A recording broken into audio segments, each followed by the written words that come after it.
বৈষম্যের গল্প। বৈষম্য কখনো সমাধান আনে না,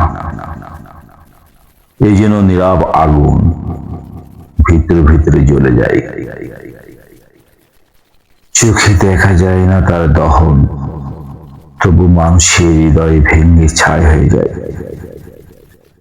যেখানে সমান আকাশ সবার জন্য, সেখানে কেন এই বিভাজনের দেয়াল?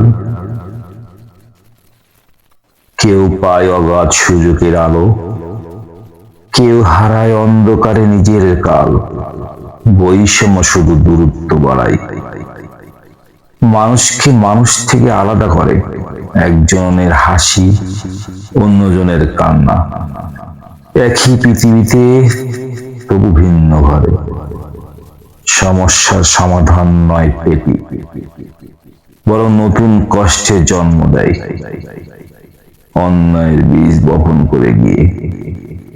একদিন ঝড় হয়ে ফিরে আসে সে, তাই আসো, ভাঙ্গিয়ে এই বৈষম্যের শিকল, সততার আলোয় গড়ি নতুন পথ, যেখানে কেউ ছোট নয়, কেউ বড় নয়, মানুষ হবে শুধু মানুষ।